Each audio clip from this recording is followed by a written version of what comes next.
de reconquista de la nueva evangelización de los indios de América. Entonces, dándoles un santo a los indios, los promueve y facilita con la presencia espiritual de Juan Diego entre ellos, los rescata, por así decir, de este pecado imperdonable que era ser cristianos hechos a punta de lanza, como decían en la época colonial. ¿Tú qué piensas de este fenómeno? Bueno, el tema de Juan Diego es un tema fascinante porque estamos ante un proceso doble, ¿no? Por un lado, obviamente Juan Diego es una figura muy secundaria respecto a la Virgen de Guadalupe, y quién se puede comparar a la Virgen de Guadalupe. Por eso yo creo que no ha tenido éxito el culto.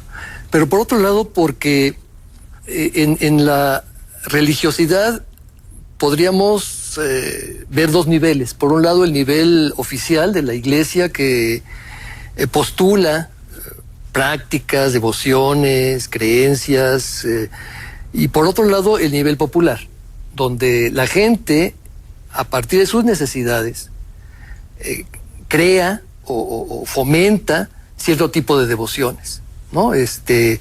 Que muchas veces la Iglesia no puede ni siquiera controlar, es decir, la desborda, porque como todo fenómeno de tipo cultural, como todo fenómeno de comunicación, pues la comunicación está relacionada con quien la recibe, ¿no? Una cosa es el emisor, pero si el receptor no está apto o no está dispuesto a recibir el mensaje, la comunicación no se da, ¿no? Y muchas veces estos receptores, que son los que veneran los cultos populares, son los que en realidad están creando este fenómeno de la religiosidad que es fascinante y que la Iglesia no puede controlar y no puede manejar. Bueno, ¿y qué tanto tuvieron que ver, por ejemplo, las monjas en toda esta difusión de las devociones y todo esto? Realmente las monjas, como sabemos, en aquella época eran monjas de clausura, vivían dentro de sus conventos, y sin embargo no eran ajenos a la sociedad en las que estaban los conventos. Había una gran interrelación entre la vida del convento y su entorno, ¿verdad? Sí, las monjas, en particular las clarisas, y la más famosa de ellas, que es Sor Juana Inés de la Cruz, que tiene su efigie en los billetes del Banco de México, actuaron a la vez como escuelas de niñas y como casas de la cultura de aquel tiempo, porque hacían dulces, daban conciertos a las que invitaban a la sociedad. Es decir, los conventos, incluso de clausura, eran centros de vida social muy activos. Por otra parte, el caso de Sor Juana ahora se ha publicado hasta su libro de cocina, que solo Dios sabe si es de ella, es como el de Frida, o en fin, todo eso. Pero son recetas de la época. Son, ¿verdad?, recetas de la época. Y Sor Juana es un ejemplo extraordinario de permeabilidad social, porque hay una idea generalmente aceptada de una jerarquización de la sociedad de Nueva España, con una discriminación fuerte hacia los hijos ilegítimos y los miembros de las castas, etc. Sor Juana era hija ilegítima, y con todo llegó a ser una figura central de la vida de corte del virrey. Si tuvo una relación homosexual con la esposa del virrey, eso se discute. Si tuvo amorillos con hombres antes o después de ser monja, también se discute.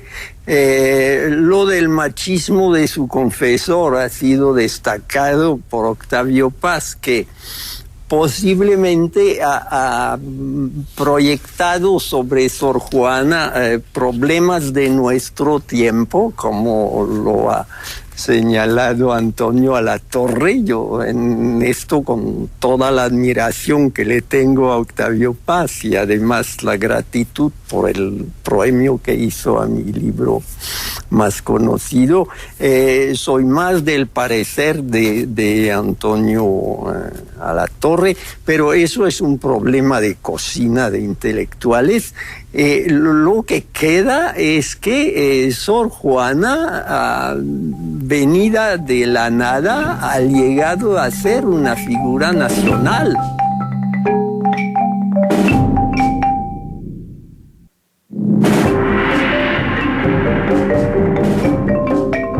Sor Juana era hija ilegítima y con todo llegó a ser una figura central de la vida de corte del virrey. Si tuvo una relación homosexual con la esposa del virrey, eso se discute. Si tuvo amorillos con hombres antes o después de ser monja, también se discute. Lo que queda es que Sor Juana, venida de la nada, ha llegado a ser una figura nacional en las letras de su tiempo y hasta internacional. Internacional, digo, de las pocas mujeres que publicaron en el extranjero. Y era monja. Y era monja, qué cosa tan maravillosa. Y podemos, ¿cuál era la situación de la mujer en general? Digo, por supuesto que Sor Juana era excepcional en todos los sentidos, pero ¿había otras mujeres con las posibilidades que tuvo Sor Juana? Mira, Gisela, yo creo que todo se remonta finalmente a un elemento que hay que comprender desde la perspectiva de la época, no desde nuestra perspectiva, que ahora se habla de una mujer emancipada o liberada. En esa época, la mujer ocupa un lugar jurídico determinado por el derecho romano, fundamentalmente, y por la tradición judío-cristiana. Es decir, un papel de subordinación, un papel de no personalidad jurídica para poder manejar su patrimonio por sí misma, sino sujeta a tutelaje, a una serie de instituciones que la protegen y la cuidan. Es decir, efectivamente, la mujer no tiene el papel protagónico que hoy queremos darle o que hoy lo reconocemos. Pero esto no significa que no haya tenido ningún papel. Es decir, y el papel de la mujer quizás es lo que nos lleva a las toreras de la vida doméstica o de lo que se llama la vida privada a volverlo a mirar. La mujer es la dueña de la casa. Es la dueña de los hijos, es la formadora de hijos, es la jefa de la servidumbre, es la que termina lo que se come, lo que se hace, lo que se dice. Es decir, la mujer tiene un papel protagónico esencial en nuestras sociedades, nada más que a nivel doméstico. Claro, no encontramos una mujer relevante en el papel público, más que excepcionalmente. La Sor Juana, la esposa del virrey, la nobleza, la Juera Rodríguez finalmente a finales del 18, principios del 19, las tenemos que andar espigando ahí donde están las mujeres notables de nuestra historia. Yo siempre lo he dicho, no las van a encontrar a nivel público, las van a encontrar a nivel doméstico, y ahí el papel es determinante, esencial para formar a una sociedad mexicana como la nuestra, que sigue siendo una sociedad muy determinada por las madres, por las tías, por las abuelas y por las viudas. Y yo creo que no deberíamos menospreciar ese trabajo y ese papel de la mujer. Creo que las feministas a veces las mujeres cuando asumimos posturas feministas radicales, creo que a veces